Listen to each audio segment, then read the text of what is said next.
Good evening, everyone. I hope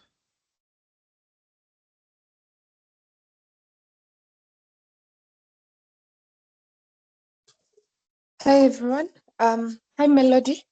Good to see you. So to just see give you. me a minute. Yeah, I'm organizing the guys who haven't joined to join so that we can start. Okay.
Okay, so the rest can join us as we go ahead. Good evening, everyone. I hope we are well. I hope you've had a good week, the productive one. So today we're talking about data protection. I hope I'm audible. I'm using my phone. Yes, you are. Okay, thank you. So the topic today is data protection.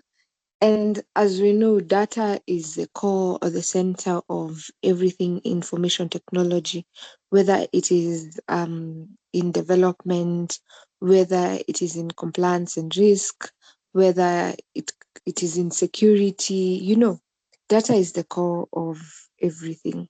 And so we'll be speaking on data protection, looking into the business needs, the key business needs that data protection meets, also a view into the regulations in our country, and Melody can tell us more and how relevant data protection is to us who are entering the industry or to us who are looking to advance in our careers, and what key skills is the industry looking for, and how do we manage to get there. So with us is Melody Malusi, and it's a pleasure to have you, Melody. Thank you so much for honoring the invite. We look forward to listening to you and you telling us more about data and what you do. Thank you. Welcome. Karibu sana. Thank you, Hope. Hi, everyone.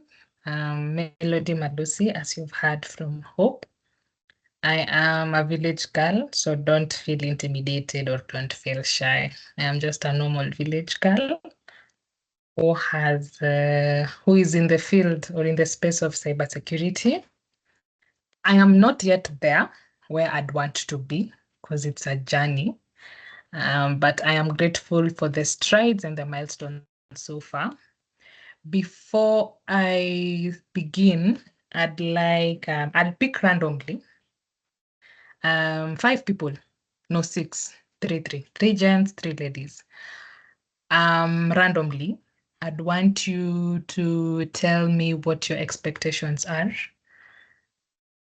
Yes, what you expect, your name, what you are currently doing, and what your expectations are. So to start, let me pick Cindy Micheni. Kindly unmute and then introduce yourself, tell us what you do.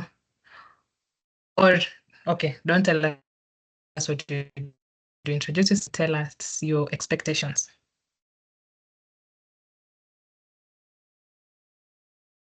Cindy? Okay, going once, going twice, going thrice. Okay, I'm assuming maybe she's on transit. I'm going to pick Lois Murugi. Lois.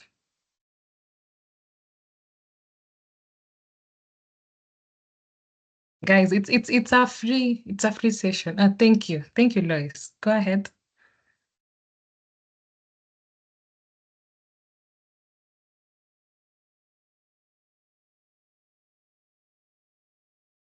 Lois, I can see you're unmuted, but I can't hear you.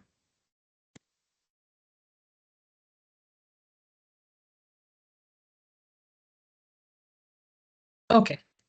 Then kindly raise your hand if you are in a position to respond to what I asked. I want it to be as interactive as possible. Don't feel shy. We can't see you. Yes. So who will go first? Their presents, their gifts. Ah, yes, Jonah. Gifts is what has, wow. So after mentioning gifts, you guys are now. Okay, Kobia. Kobia Jonah. You're the first to raise your hand.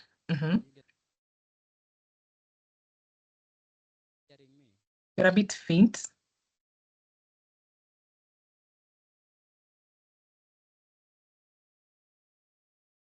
Kobia, I can't hear you. You're faint. Your voice is a bit faint.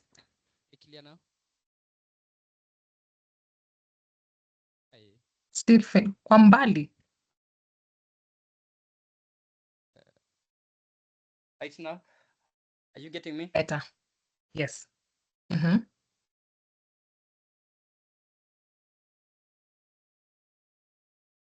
Hello, are you hearing me? Yes, I can now hear you. You're not audible enough. Hi, Kobia. Yes. Yes, we can hear you. Yes. Oh, yes. I'm quite happy to be here today. My expectation, I would like to hear the consequences in any case you fail to adhere to the policies and processes. Thank you. Okay. Okay, thank you. So let me repeat what you just said. The consequences of not adhering to the laws. Okay, Katiku. Thank you, Melody. I think my expectations are quite a few. First of all is number one, speak a bit about the Kenyan Data Protection Act and how it affects us as new professionals entering into the field. There are many, let's say, pitfalls that organizations face that so you can highlight on some of those pitfalls of that are highlighted in the Kenya Data Protection Act. Also, you can also speak about the office or the ODPC, its role, its mandate, and just enlighten us on that. And also, if you can touch a bit about the GDPR and how it has influenced the practice of data protection in Kenya. Thank you. Okay. And then GDPR. Okay. Moses Asiago. Thank you, Katiku. Moses. Kindly unmute. You're on mute. Hello, Melody. My name is Asiago. I'm a software developer. I'm now branching into cybersecurity. The reason is I just want to bring in some knowledge into what I do develop, whether it complies with data protection. So today I'm here to get information into what is it as a software developer I need to implement to comply with cybersecurity. Thank you, Moses. Kigan Boya. Yes, thank you so much. I wanted to, my expectation is I wanted to know if in this area or field of cybersecurity, does it also extend to dealing with telcos? Because yesterday I came across a headline where they said telcos are being hit on spot whereby they aid the police to snoop on mobile phones. So is it a cybersecurity issue? And if so, maybe could you like expand more on it? Telcos. I wouldn't have gotten mad even if you said Safaricom, but yes, telco. Okay. On snitching, yeah? We are snitches. Anyway, Yeah. on a light note. My ladies, I've had now 4 gents. Where are the ladies? Where are the ladies? Lois, is your mic now okay? Microphone?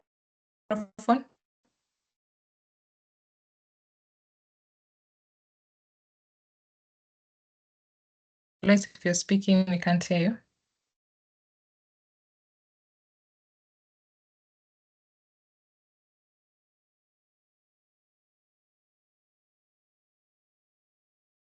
Okay.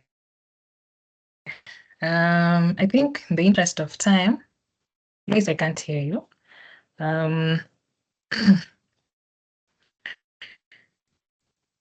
So for those who just joined, again,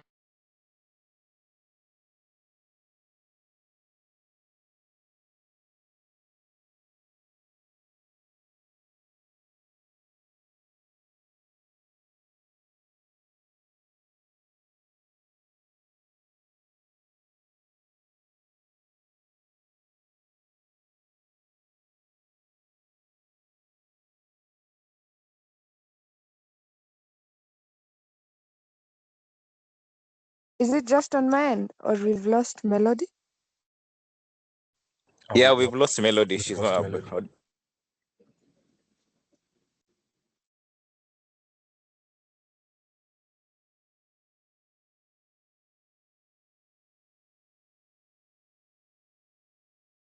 apologies, my network fluctuated a bit.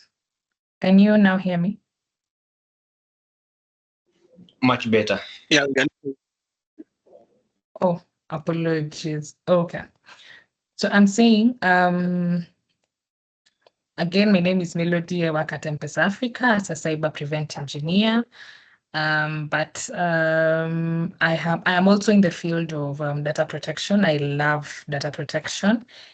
And I am seeking, or I'm in the journey of finding out or looking on how we can implement cybersecurity and data privacy. There's a difference between cybersecurity and data privacy in that cybersecurity focuses on data, but data privacy or data protection focuses on PII. What is PII? PII is personally identifiable information or personal identifiable information, which is that piece of information that leads us to a natural person. So for example, your name, if someone comes and says Hope Nduta is PII. Why? Hope Nduta links us to someone by the name Hope Nduta. Your biometrics, everyone has a unique biometric, yeah? So that is also PII. So data privacy or data protection sets to protect the data belonging to any identifiable person. One of the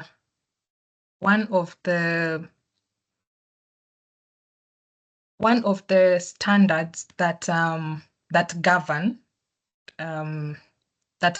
data one of the standards that govern data protection is the ISO 27001. And out of ISO 27001, it gives a general overview of trying to open something here that will be useful in our discussion today.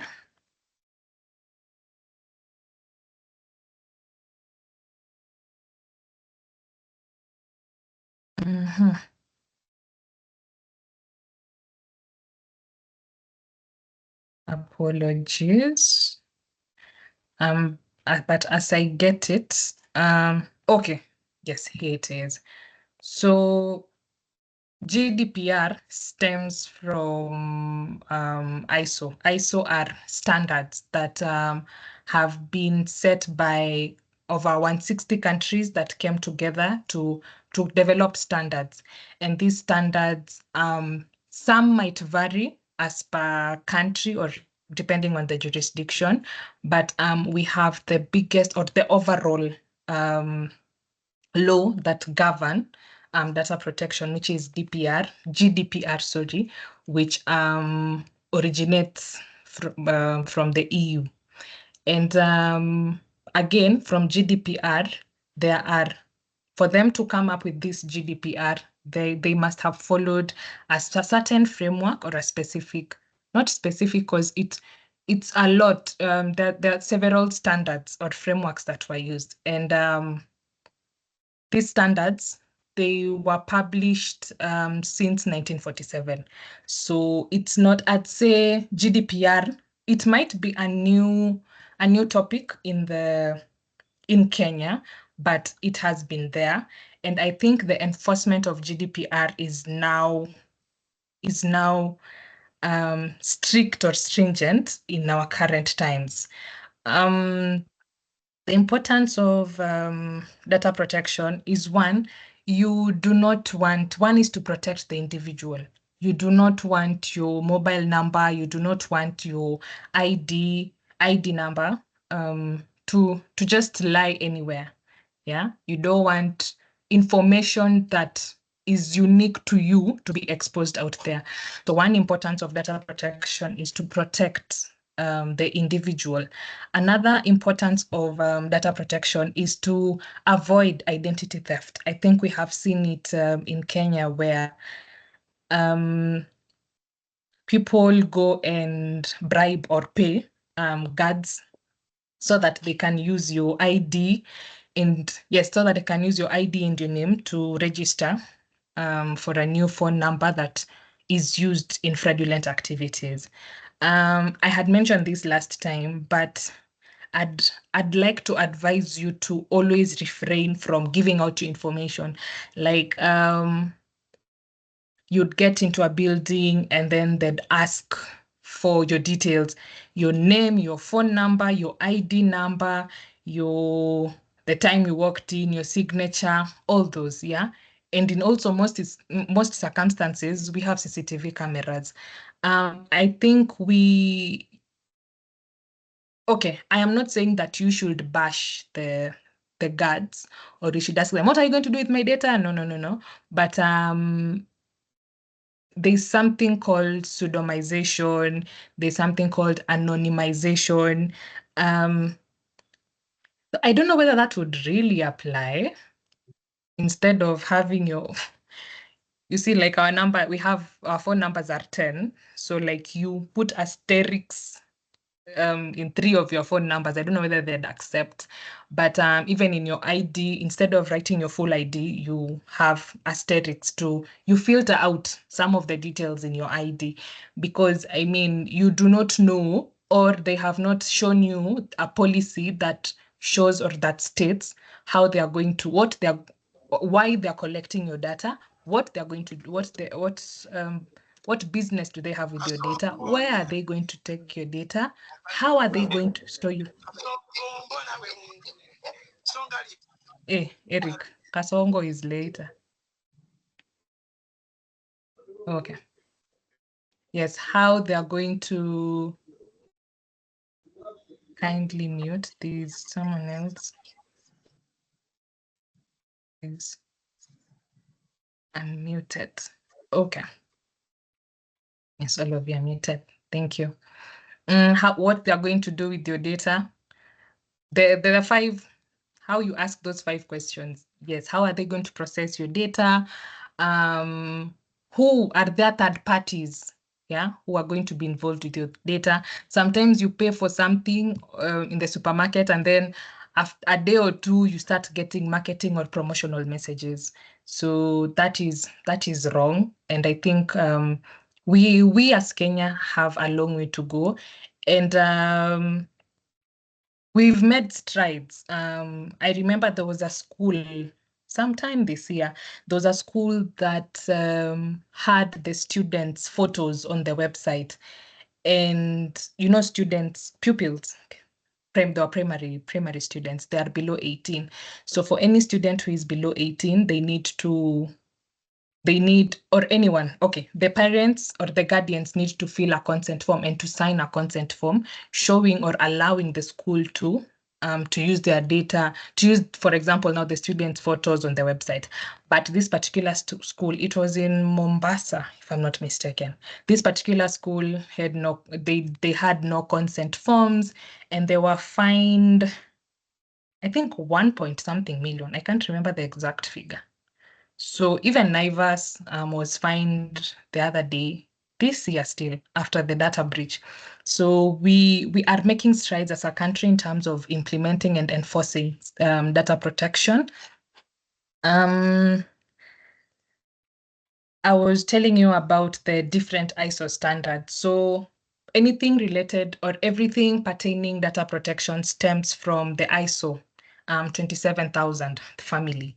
So under ISO 27000, we have several, but okay, before touching on the standards, if you would like to, I'm avoiding to go in depth for now, given the questions that that Kobia, Katiku, Moses, and Kigan that you raised. So if you would like to, or data protection sits in most organizations, it sits in the compliance department, compliance and risk, or risk and compliance department. It sits with them. So they are the ones who handle data protection. In some organizations, it's the legal team. The Data Protection Act had listed you should have done either law or a technology course. Apologies, I don't have the data protection now on my current machine, but I had presented that during the last session that we had still on data protection. But the act is available online. You can access it. Apologies again. Let me digress back to consequences of not complying. Apart from identity, okay, those identity theft, protecting the individual. Oh, I've also mentioned fines. Organizations face legal repercussions if they don't comply, like Naivas. I think Naivas were hit with was it a 2 million fine, if I'm not mistaken? And then also the school. Yes, those are some of the consequences I can think of organizations not complying. Also, if you know your data was out there, you would lose trust in the organization. Like I know some people have lost trust in our green company. So loss of trust by customers will lead to loss of revenue. Yeah, and that is not the direction I think the business would ever want to take. And then also there'll be a taint in your brand reputation and all that. So those are some of the consequences of not complying or not adhering to the data protection laws or policies. And then, so Kobe, I think I have answered your question on the consequences of data protection. I've answered on the importance of data protection. So Keegan had a question on telcos and data privacy. Our green company on exposing or giving out data protection. So apart from the green company, which I know is now the talk of the town on snitching. Even in the Data Protection Act, we have limitations. Yeah, we have limitations of data subjects in as much as we have the rights of a data subject. So a data subject is the owner of the data. And you, as the owner of the data, you have rights, such as you have a right to tell organizations to delete or permanently destroy your data. You have a right to request for your data. You have a right to rectify your data. So for example, it is you had signed up for an online, let's say Jumuia or Jumuia. I hope it's Jumuia or Kilimall. Let me use Kilimall or Amazon. You had your location field, but then you move places, you have a right to go and rectify your data. If maybe they had asked about your marital status, so you move from being a bachelor to from being most are Miss and Mrs. They're the ones who I think have the difference. Mr. remains Mr. So yes, if you're a spinster and then you get married, you have a right to go and update. But your data, you as the data subject, your rights are limited. For example, if a legal body requests for your data, then your data, that right is taken away from you. For example, if you go and bank, you bank in you are a customer at a certain bank, you cannot explicitly tell the bank, don't send me promotional messages. Promotional messages, I mean, the bank has a new product and they want to advertise. They want to tell you about the product. Yeah, it might be very fine printed on the policy document for banks that they will be sending you this. And by you consenting to open your account with them, then it is attached, or then they will definitely send you the promotional messages. So there are rights, or yes, there are there are limits to the data subject rights, which again doesn't sit well with everyone, especially now with the current state of affairs. But most probably the legal bodies are lying or are using the limits of data subject, that section, to their advantage. Yes. There was also how to, so Moses Asiago, you're a developer and you want to transition to cybersecurity.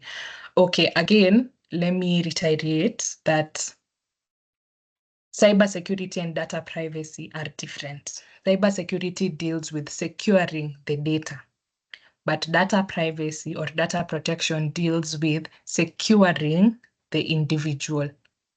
So if you are secure, if Moses, if you want to transition from being a developer to cybersecurity, then the line that you would follow is different from the whole data protection field. But some of the standards are tied to cybersecurity. For example, if there's a triad in cybersecurity called the CIA: confidentiality, integrity, and availability. So for confidentiality, if as an organization you have fully, or you have well implemented confidentiality, then the possibility or the probability of having a data breach or exposure of PII is going to be minimal, because only authorized personnel are going to access this information. For example,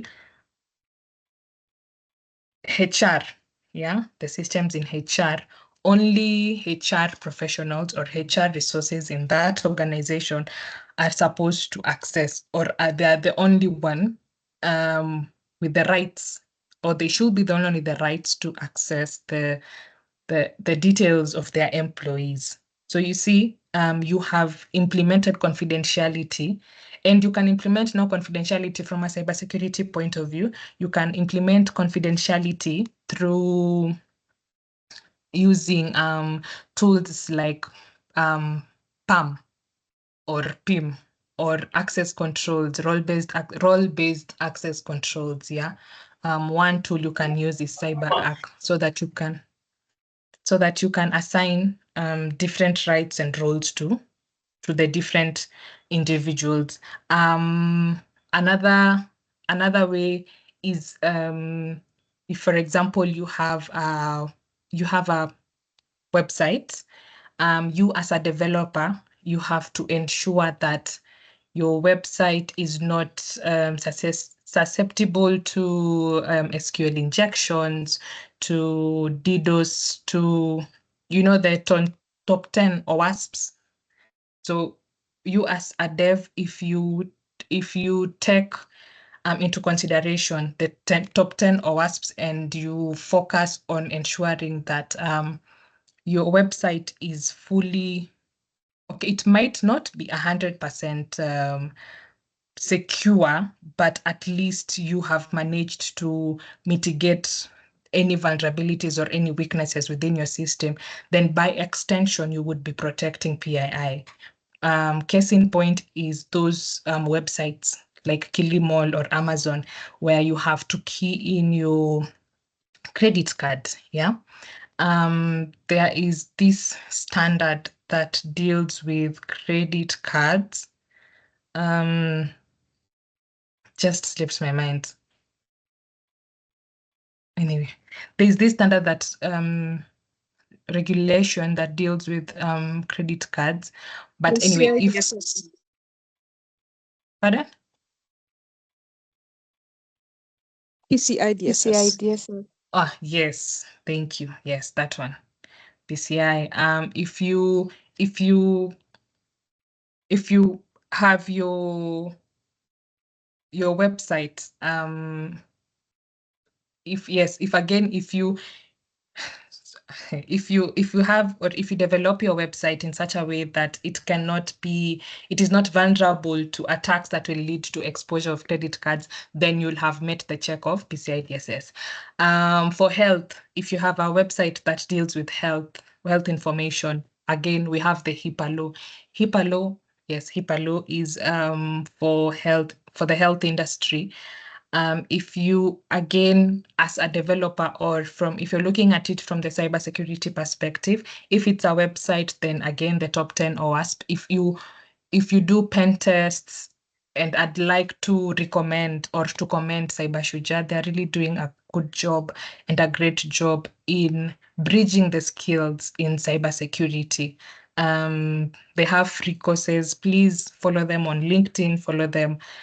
So that when they have when they have openings, or sessions that are about to begin for these free courses, you will thank them. They are really doing an amazing job. I am a beneficiary from them, and I am still their student. So I'd vouch for them, and I would encourage you people, if you feel you want to go into the field of cybersecurity. These certifications can be quite expensive, but Cybershuja, in conjunction with USIU, if I'm not mistaken, they have they are giving these classes for free, and at the end of the course, you will have invaluable skills on cybersecurity. So Moses, I hope I have answered your question, and Keegan and Kobia. I want to touch a bit on the standards. So we have, okay. So the main ISO, if you would want to get into data protection, we have from PCB, we have there's an exam called CDPO, Certified Data Protection Officer. So with that certification, you'll get to know all about data protection, how was it formed, the different articles, the different recitals, how is it implemented, yes, and so on. And then now for you, after you've earned the CDPO, there is another certification still in the line of data protection called the ISO/IEC 27701. So 27701 lead implementer. So for this, you'll be taken through the different standards. You'll be taught about how to carry out privacy assessments, how to carry risk assessments, relating and pertaining to data protection. So the data, okay, I want to talk about the different standards, and I have said they branch from this umbrella of 27,000.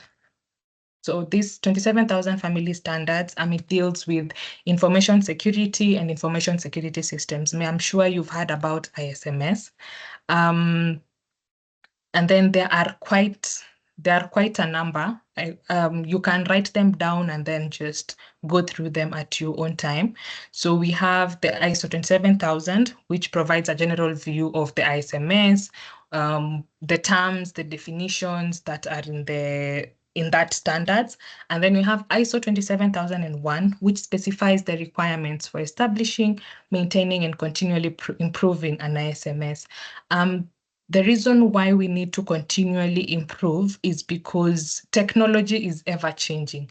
5 years ago, you would not know, or you would not have imagined that AI would be where it is today. So there's need to keep on improving this ISMS. And then we have 27701, which specifies now these requirements, and it provides the guidance for establishing, maintaining, and continually improving a privacy information management system. So a privacy information management system is a system that allows you to, from it, privacy information management system. So it gives you guidance on whether you can, some of its capabilities, it gives you guidance on whether you can agree, whether you can accept or decline consents, how you can store PII, which is personal identifiable information, and etc. And then we have also ISO 27701. It gives us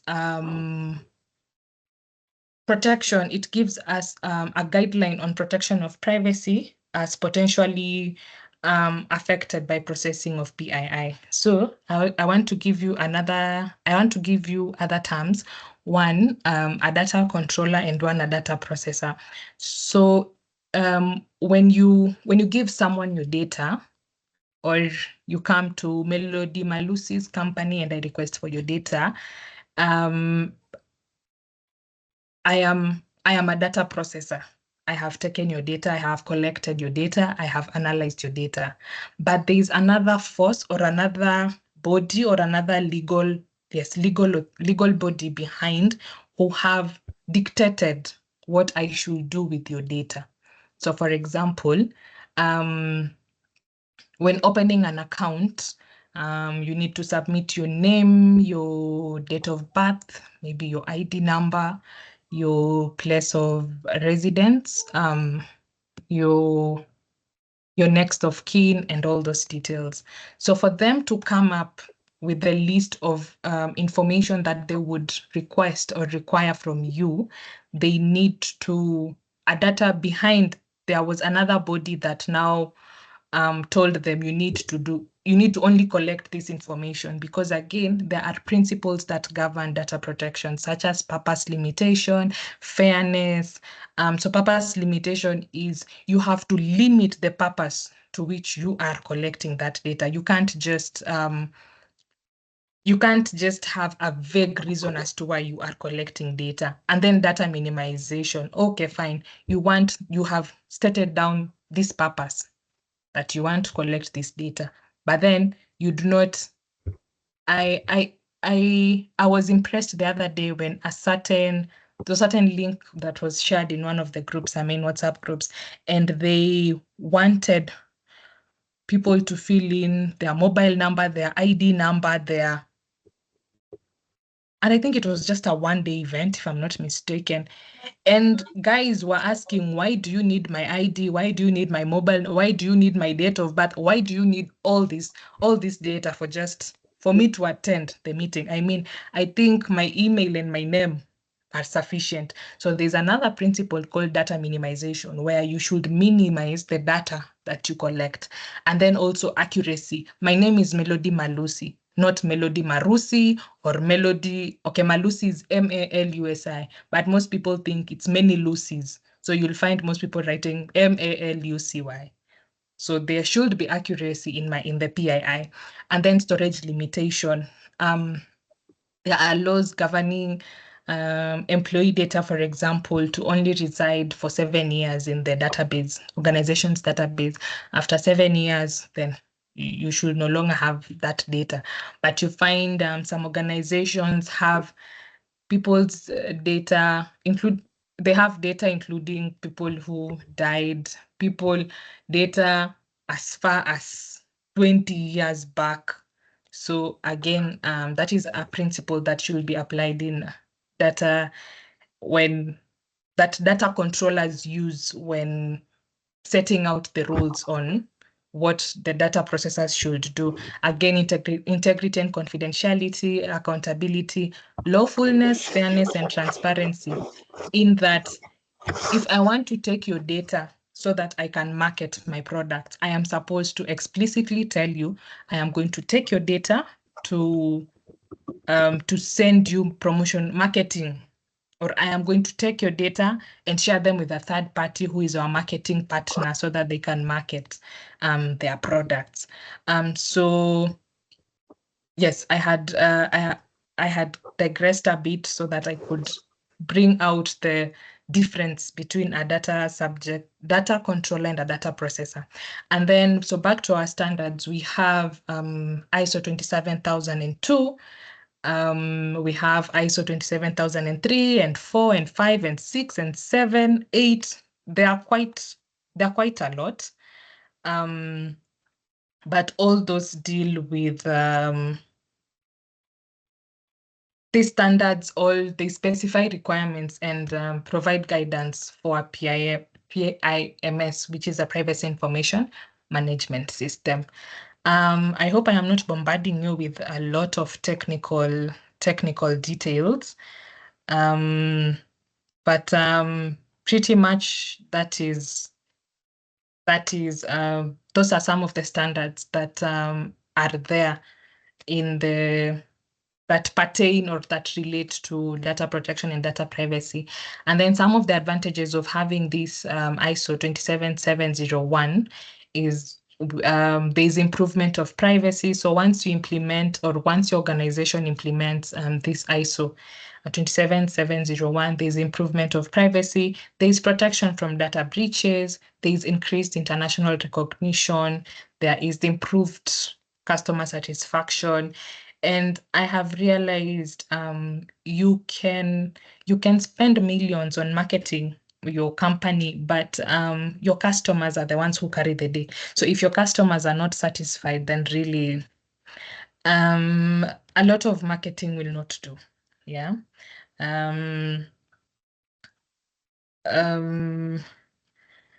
Yes, I believe I have covered most. I can see it's now 7:43. So I would yes, Newton. I can see Newton, your hand is up. I have a question regarding to what extent does all these legal policies you mentioned cover us? For example, you've mentioned something else regarding how long an institution can have your data. So giving an example of 7 years.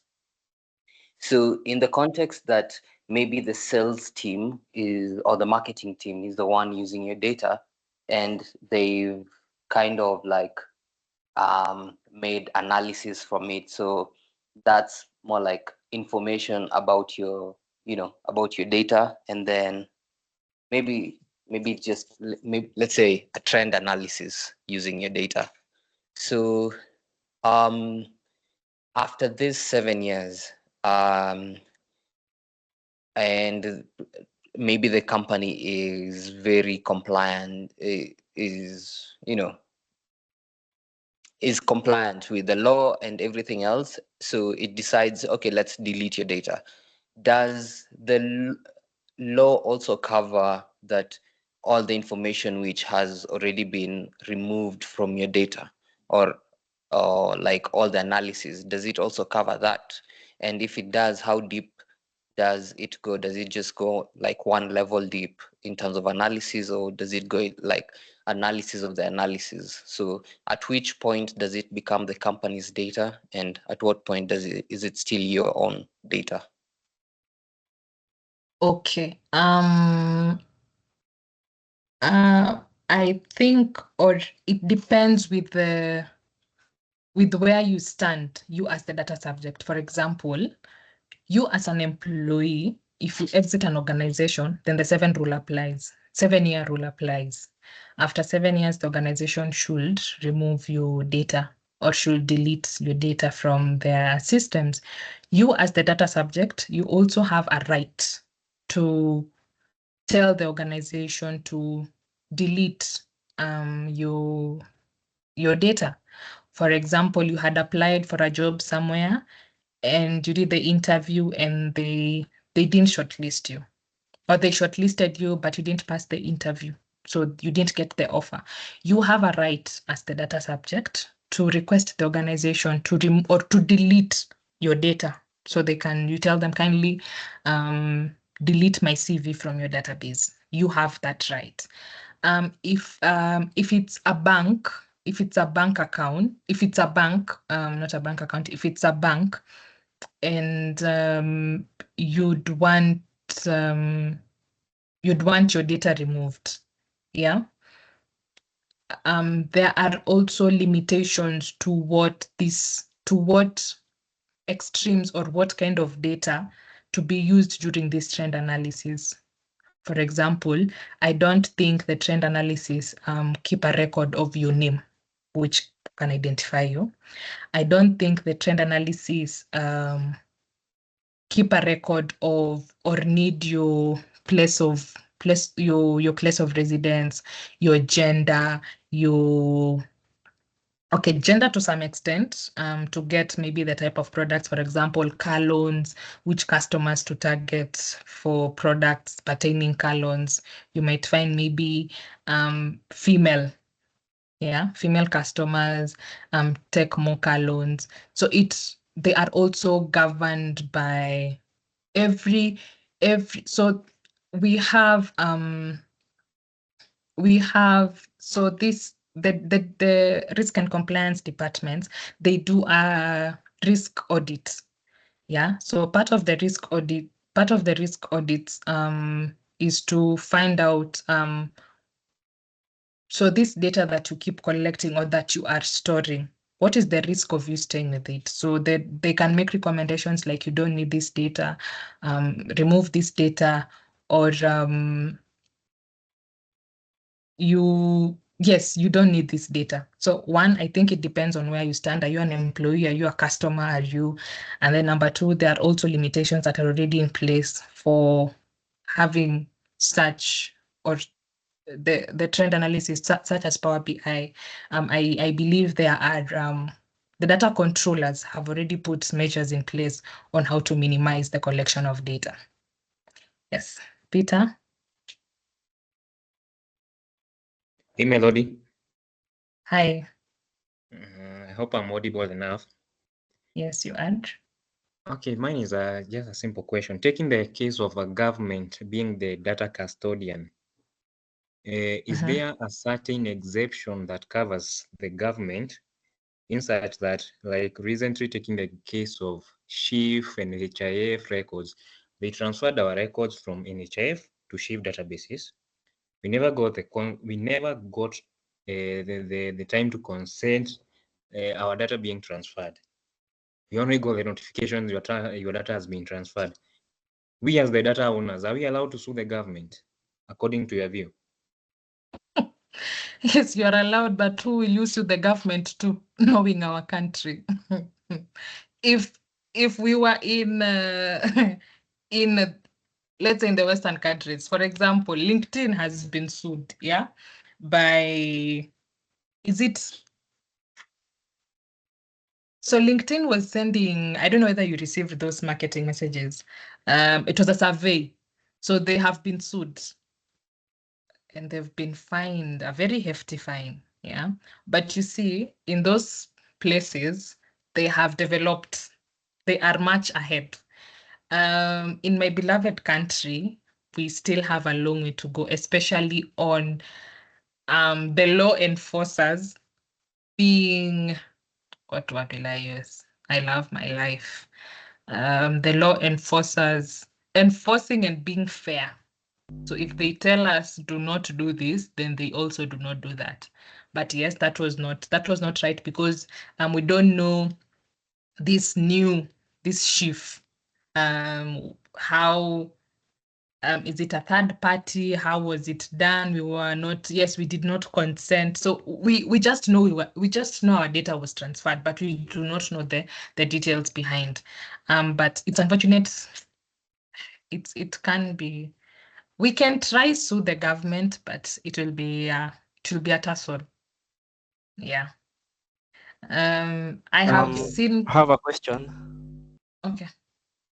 Where is the illegality in that scenario? Because I can't see the illegality, because it's the government. Okay. The illegality is the same government came up with the Data Protection Act, and they ruled out that there is the clause on consent. We did not consent. If a private entity is to give out my data without me consenting, then I can sue them and the government will help me in suing them. So when it comes to the government, yes, I am to give consent, given that there was no limit to my right as a data subject, then I have the right to consent, to give consent, but that did not happen. So that is where the illegality came about, Gravin. Okay, Juma, and then we'll go to Newton. We have 8 minutes. Juma Emiri. Hello, can you hear me? Yes, I can. Okay. My question is, there's let's in this scenario whereby a company or an enterprise has been hacked and maybe your data is dumped online. Is it like for you? It's like a breach of maybe the privacy. So can you like go ahead and sue the company despite that it's them that are being hacked? And another question is, where does the company report the incident of being hacked? Does it go to the data protection office and report? And why is it necessary for them to report there? Okay. So one, yes, when your data is breached, you can sue the organization because they did not put in enough measures to protect your data. So you can sue the organization. It's actually your right. Yes, you can sue them and ask for damages.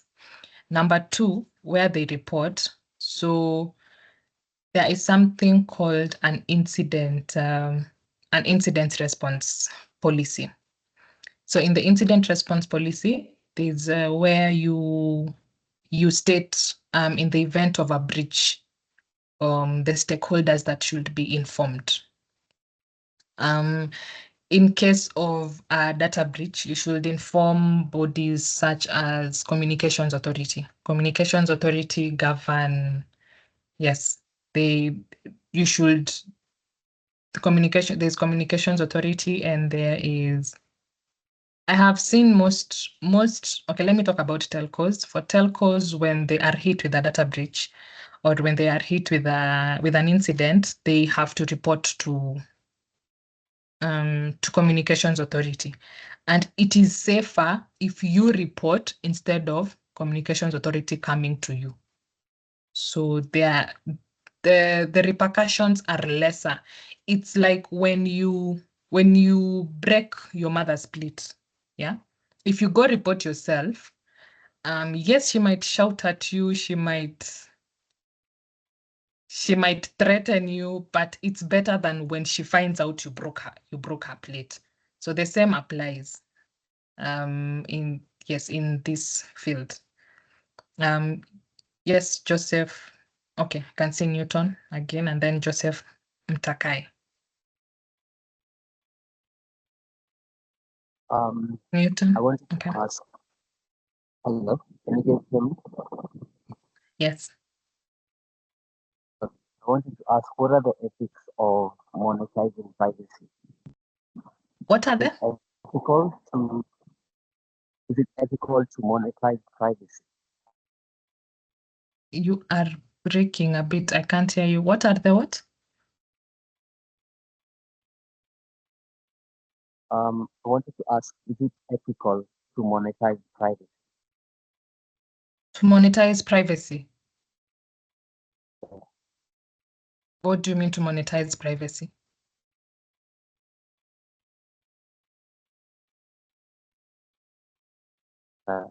Just give me a second.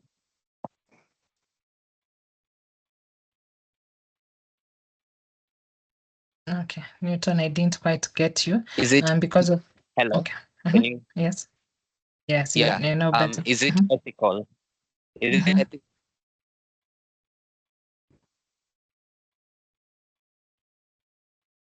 Am I the only one, or Newton? Newton is breaking? No, he has an issue with his mic.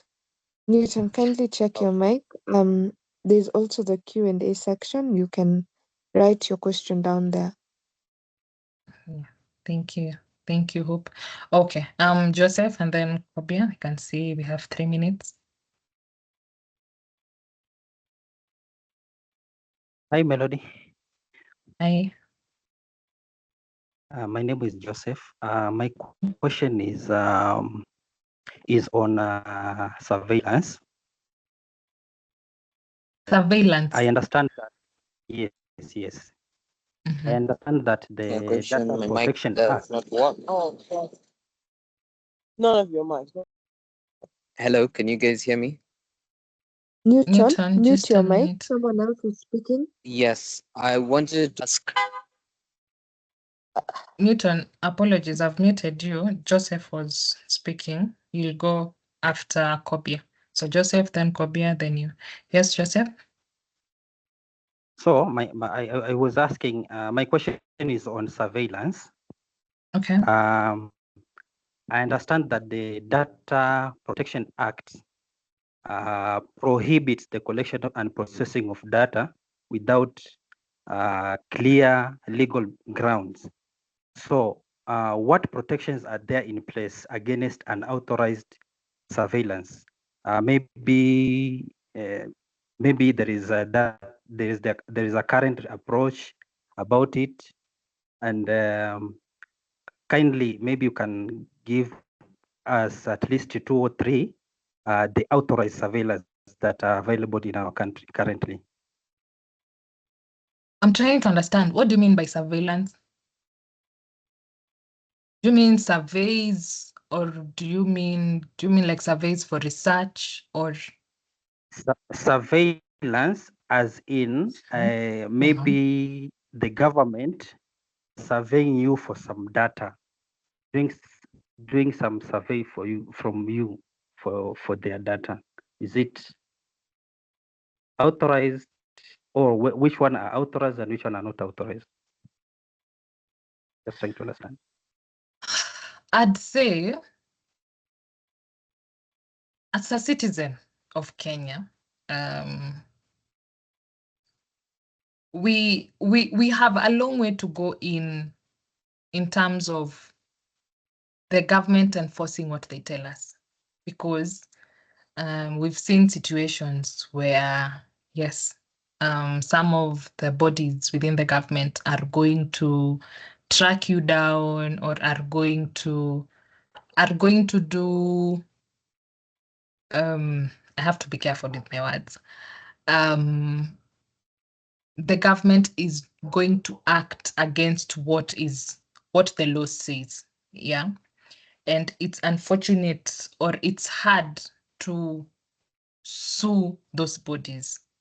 Yeah, because we've seen instances where when you try speak about it, you are put 6 feet under.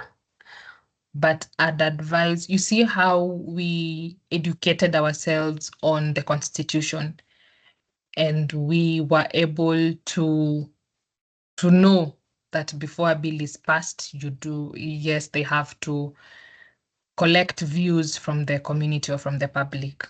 So we should also do the same in data protection. Let us familiarize ourselves more with the Data Protection Act, so that we can be able to defend ourselves, that we can be able to stand with one voice and speak out against the imbalances or the injustice around our government using or doing opposite of what has been stated in the law. Yeah. Yes, Jonah?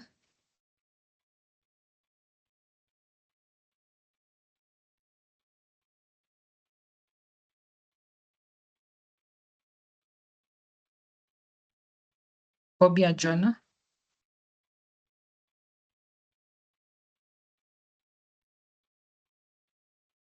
If you're speaking, May I I can't add on hear that you. scenario? May I add some few notes on that point, on that Okay. scenario? On that scenario, I would say that it's security versus privacy, and there are theories in place that dictate how one may overthrow the other. For example, some theories state that they'll basically overlook the good of the whole objective, rather than the maybe security. Okay, I don't know what they're called, but I know it depends on those theories and which principles that are being followed.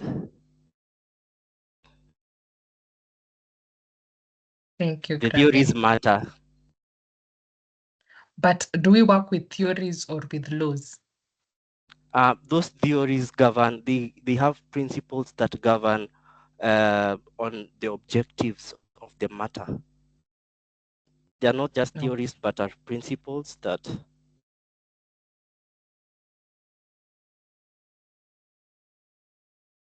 Okay. Thank you, There are three. I Graham. know three of them. Okay. I can see it's 8:03. Let's kindly grant me grace, or extend grace until 8:10, and then we'll call it a night. Yes, Lisa. And then Kobia. Those will be the last questions for today. Kindly. Yes, Hi, Lisa. Melody. Thanks for the session. Hi, Lisa. I think I would just like to emphasize most of the stuff you've said about data privacy. I think most Kenyans do not understand the impact of their data. They issue their personal data carelessly. Like there was this scenario, I think, is it this year or last year, where people were registering, was it for WorldCoin or something, that crypto? And they Yes, were, the eye. yeah, because of, I think, some 7,000 or something of 5,000. that sort. So I found that really weird. I don't know whether it's poverty, but I think most of the time it's a poverty one, and misinformation. Okay, lack of sensitization, like some form of education. So us being here could be ambassadors, to, in the future we'll be somewhere in organizations. So all this starts with us to make sure we assist as much as some of us will go to different fields that may not necessarily be data protection, but data is the foundation of everything, like everything that we'll be doing, especially, in cybersecurity and stuff like that. So you may not be a data officer or deal directly with data, but it's our responsibility to be like wardens, in where we'll be, whether it's in those companies, in our homes, in our families, to ensure that we protect data, we take care of it because it's an important resource. Two, people should avoid just sharing data, their data and links, sharing links and stuff like that, because sometimes you may not share a lot of data, but you've given a backdoor into someone stealing other people's data via you. So, they piggy bank into your devices and stuff like that. And also people should be very careful and read some of these terms and conditions. Most people don't read. Like this some time back, I was arguing with some of my comrades that it's less people who read.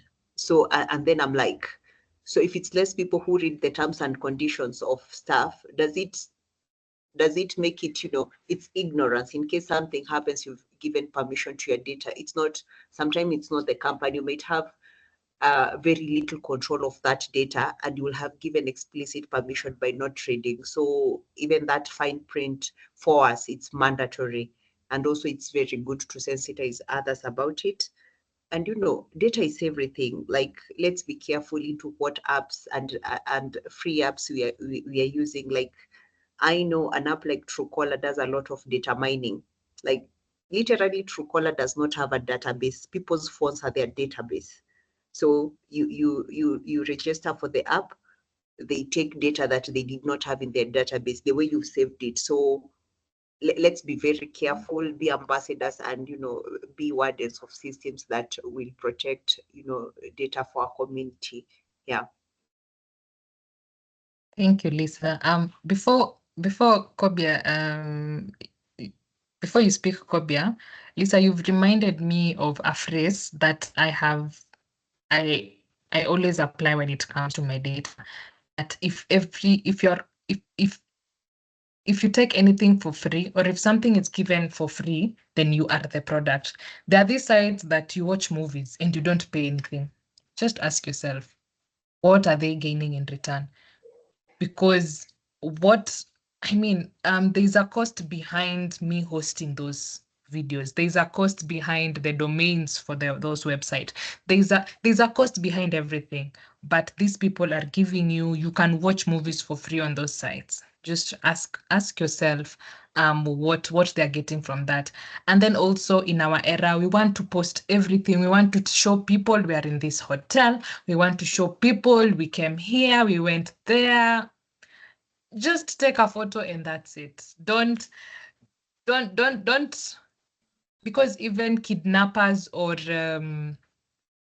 anyone who has an intention of harming you will use the fine prints that you leave, the footprints that you leave on the internet. And then the internet never forgets.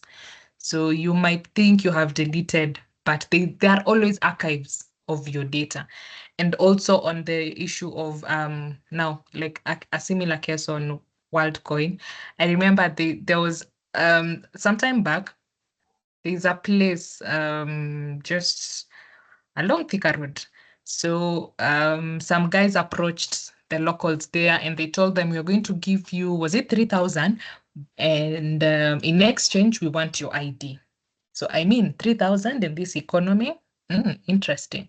So they obliged, they were given 3,000 and they provided their IDs, they provided everything, their photos, their names, everything.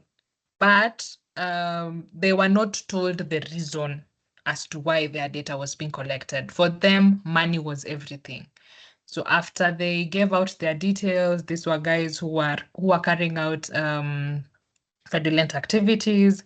So it happened, their data, So they even opened accounts with those details. We know there is always insider threats or insider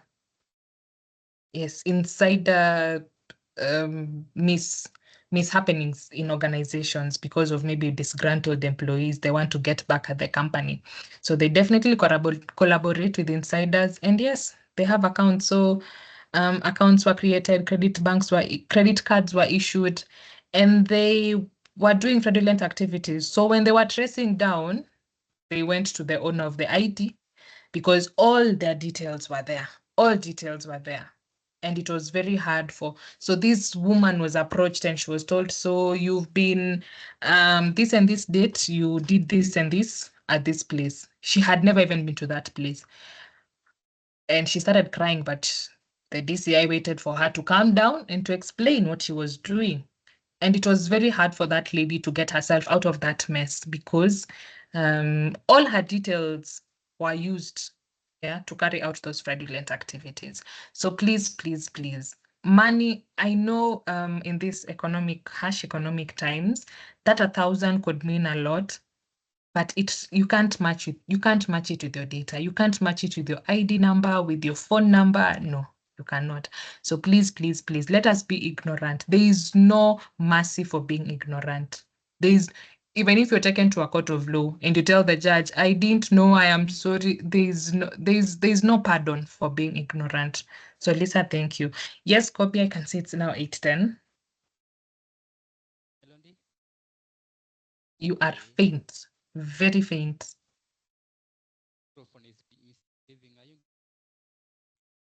Pardon? Are you hearing me? You are faint, but yes, we'll try make out what you're saying. Okay, thank you so much.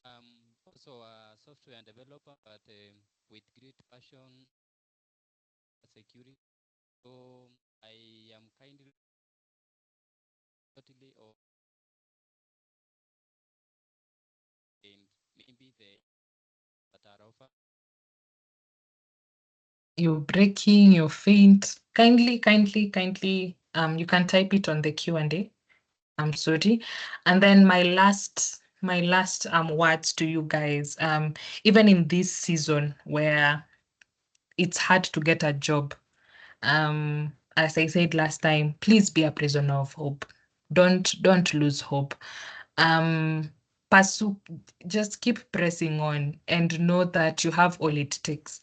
If you want to get in the field of cybersecurity, and you are trying to apply for jobs and they are not coming forth, you can look for ways that you can get into cybersecurity. For example, these guys who install Wi-Fi's, approach them, tell them, I want to accompany you during field work for free. Get to learn those skills. After you learn that, you can then now pursue to network engineering and then be a network analyst or network security analyst.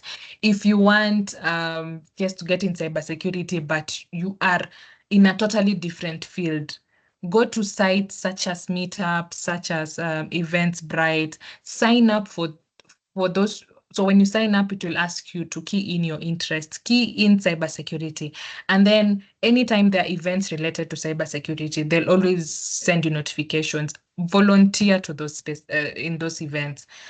Just expand your network. It's not always rosy, but I'd want you to push yourself. There's also something with our generation. We do not want to get tired. Just a slight inconvenience and we are done. Let's change that narrative. Let's be resilient. Let us really go for what we want. Even if we experience a setback, let's make that setback to be a comeback. Honestly, I'd say for most successful people, they always have a story behind. And that story is not always rosy. That story is not always cozy. So even as we end today's call, I want you to always know that you have all what it takes. That's why you are you, and that's why I am not you. Yeah, meaning you can do something that I cannot do. So please utilize your talent, utilize your gift, utilize your strength, and yes, just push yourself out there. I have spoken a lot. Hope Nduta, back to you. Yes, can see we are Okay. out of time. Okay. So thank you so much, Melody, as usual. That was a pleasure. And thank you so much for taking us through data protection, the relevance of it. I'm also quite happy with the participation and the curiosity we have around what kind of breaches do we have currently. What does the law say on data protection? Are we doing it right? And so on and so on. So I'd like to say that don't lose don't lose morale or hope when it comes to the data protection sector. It's fairly new. It's very new actually. The country is still trying to learn the hoops around it, how to comply and so on and so on. That's why we have fines going around. That's why we may feel that as much as we have the Data Protection Act, maybe it's not being adhered to as much as we'd like it to. It's it's a growing sector and it's a growing field, and I think we are all learning. We'll reach a point where we can sue the government for those data breaches and all that, and just for going against the law that we have. We are not there yet, but the time will come. So thank you so much, everyone, for your participation. Thank you again, Melody, for a very interactive session, and have a lovely evening. Bye, everyone. Bye, Hope, and thank you for having me. Bye, everyone. Stay safe.